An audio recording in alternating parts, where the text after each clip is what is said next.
साथ इस वक्त उनकी बैठक चल रही है।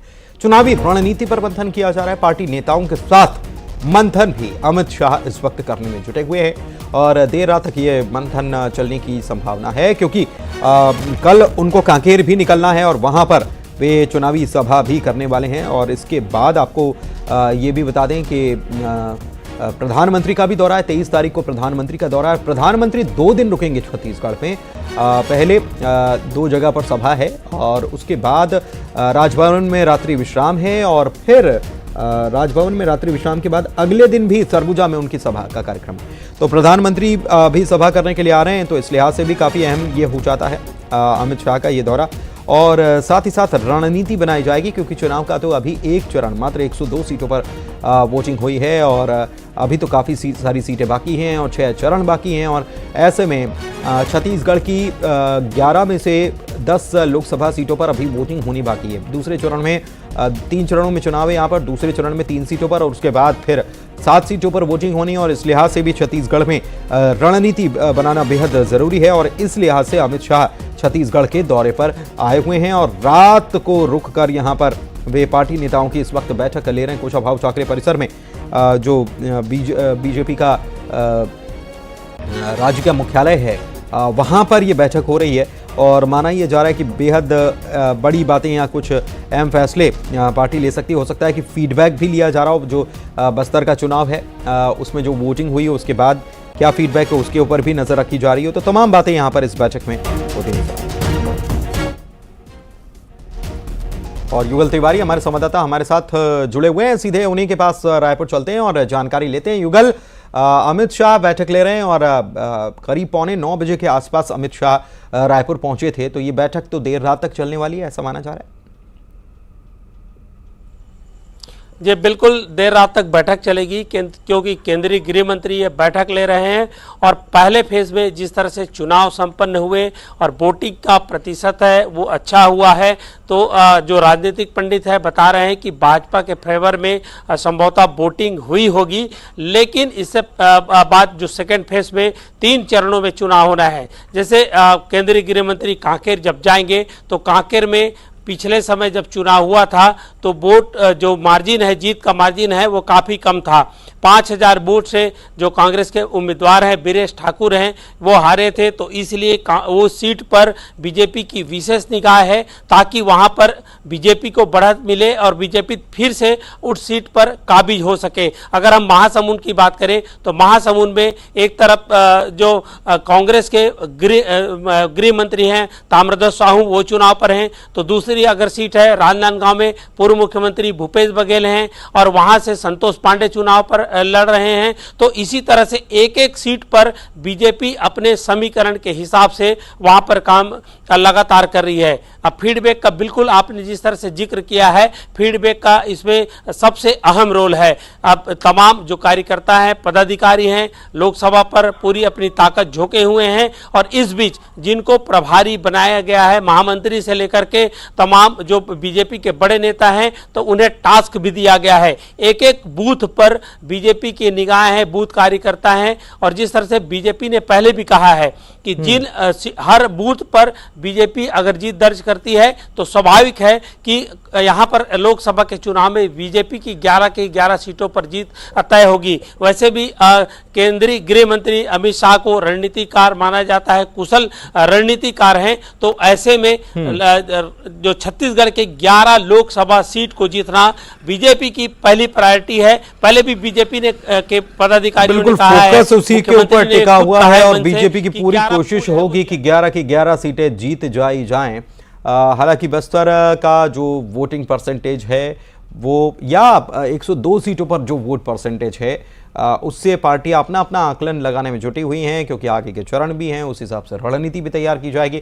बहुत शुक्रिया युगल आपका इस तमाम जानकारी के लिए। आप नज़र बना के रखिएगा। बढ़ते हैं आगे और अगली खबर की बात करते हैं। तो प्रधानमंत्री मोदी मध्य प्रदेश के भी दौरे पर आ रहे हैं। पहले हालांकि वे छत्तीसगढ़ जाएंगे 23 तारीख को, लेकिन इसके बाद इसी के अगले दिन सरगुजा में जब वे सभा कर रहे होंगे और उसके बाद फिर मध्य प्रदेश के भी दौरे पर रहेंगे। 24 अप्रैल को एमपी का दौरा है। भोपाल में पीएम मोदी का रोड शो है। आलोक शर्मा के समर्थन में प्रधानमंत्री यहां पर रोड शो करते नजर आएंगे। इसके अलावा उनकी व्यस्तता देखिए कि छत्तीसगढ़ में होंगे 23 तारीख को 2 सभाएं करेंगे, राजभवन में रात्रि विश्राम करेंगे, इसके बाद सरगुजा जाएंगे, छत्तीसगढ़ में सरगुजा में प्रचार करेंगे, फिर मध्य प्रदेश के भोपाल आएंगे, भोपाल में रोड शो होना है, उसके बाद फिर सागर में और हरदा में चुनावी सभा पे संबोधित करने वाले हैं। तो उनका ये शेड्यूल जो है मध्य प्रदेश और छत्तीसगढ़ में ही 2 दिनों तक रहने वाला है। तो इससे आप समझ सकते हैं कि कितना फोकस और कितना जोर बीजेपी लगा रही है इस चुनाव को जीतने के लिए।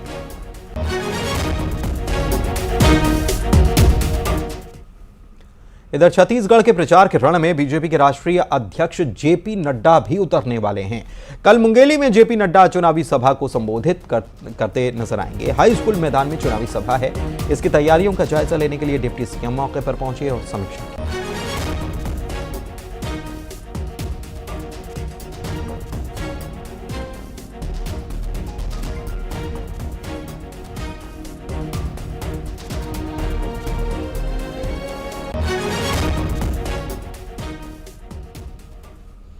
वहीं बिलासपुर की बात कर लेते हैं तो लगातार दरअसल बीजेपी के दिग्गज नेता जो हैं, फ्रंट लाइन लीडर्स जिन्हें कहा जाता है, चाहे अमित शाह की बात हो, जेपी नड्डा की बात हो या प्रधानमंत्री मोदी की बात हो, इसी फहरिस्त में यूपी के सीएम योगी आदित्यनाथ भी आते हैं और वो आज छत्तीसगढ़ में थे, कई जगहों पर सभा करते हुए नजर आए। बिलासपुर में भी थे, उन्होंने बयान दिया, कहा कि एक तरफ अयोध्या में साक्षात प्रभु राम जी विराजमान हो गए, दूसरी तरफ उत्तर प्रदेश के माफिया और अपराधियों का राम नाम सत्य भी हो गया।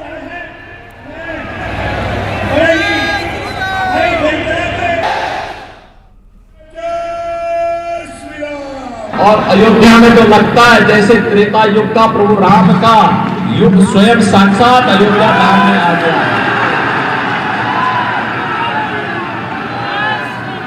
एक तरफ अयोध्या में प्रभु राम साक्षात विराजमान हो गए हैं और दूसरी तरफ उत्तर प्रदेश की माफिया और अपराधियों का राम नाम सत्य है भी हो गया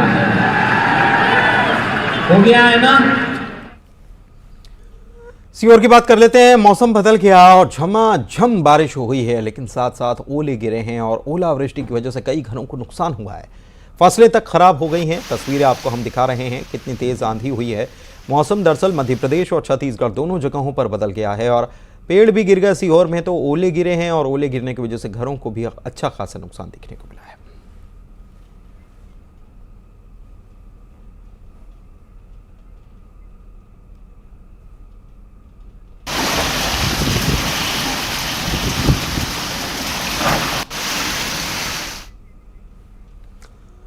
अंडरवर्ल्ड डॉन छोटा राजन अभी जिंदा है। न्यूज 18 पर डॉन की सुपर एक्सक्लूसिव तस्वीरें हम आपको दिखाने जा रहे हैं। ये तस्वीरें छोटा राजन की सबसे ताज़ा तस्वीर है, जिन्हें लॉकडाउन के दौरान खींचा गया था और तब अफवाह उड़ी थी कि कोरोना की वजह से छोटा राजन की मौत हो गई है।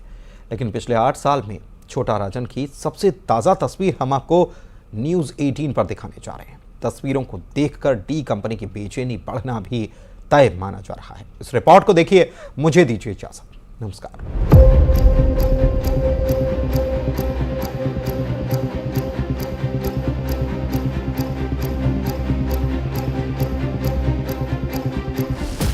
दाऊद इब्राहिम के सबसे बड़े दुश्मन की ताजा तस्वीर।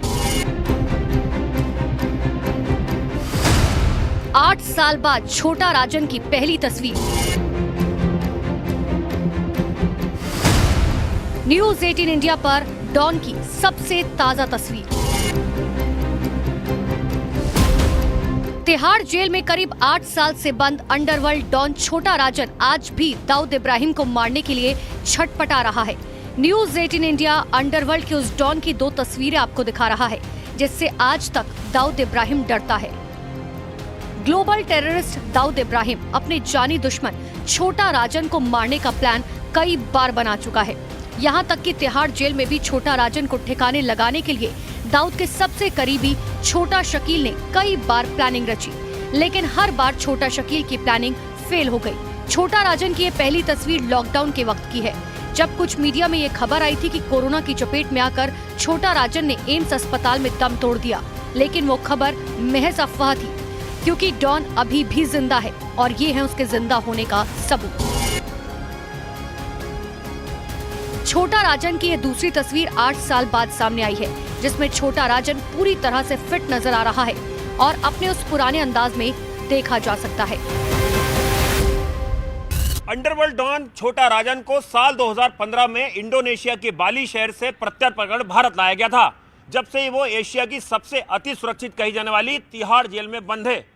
न्यूज़ 18 इंडिया जो तस्वीरें आपको दिखा रहा है, ये लॉकडाउन की वक्त की हैं और इन तस्वीरों को देखकर आप अंदाजा लगा सकते हैं कि छोटा राजन एकदम फिट और पूरी तरह से स्वस्थ है। बीच में छोटा राजन की मौत की खबरें भी आई, लेकिन ये तस्वीरें बताती हैं कि डॉन अभी जिंदा है। दिल्ली की तिहाड़ जेल में छोटा राजन अपनी सजा का एक एक दिन काट रहा है। उसे तिहाड़ के जेल नंबर 2 में हाई सिक्योरिटी वार्ड में रखा गया है, जहां की सुरक्षा बेहद कड़ी है। दरअसल छोटा राजन की जान को बहुत ज्यादा खतरा है, इसीलिए उसे हाई सिक्योरिटी वार्ड में रखा गया है।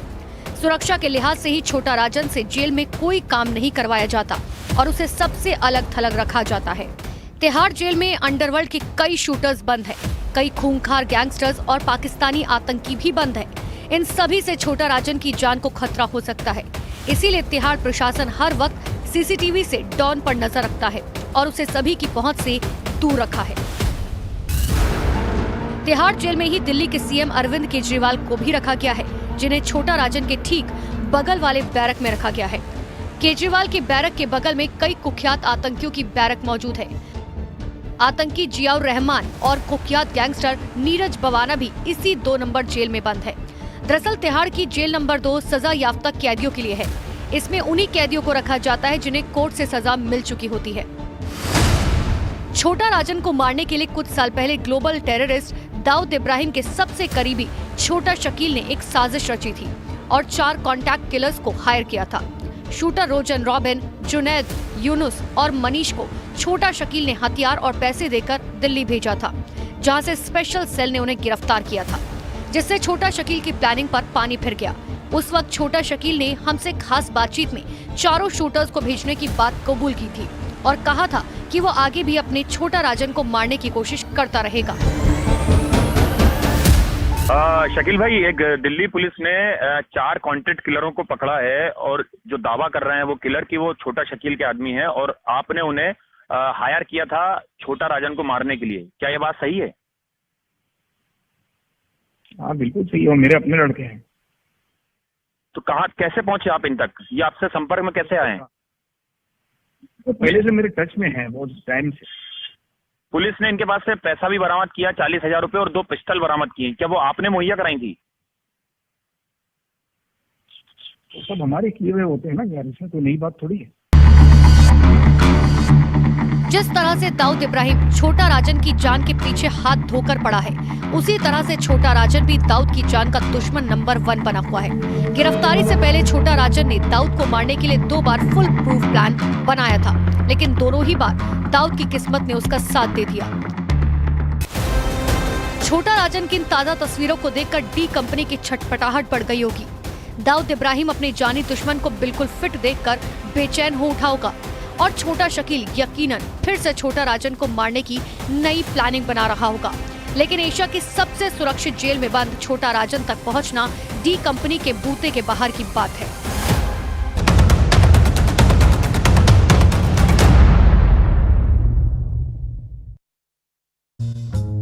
आग, बिजली का हाई टेंशन तार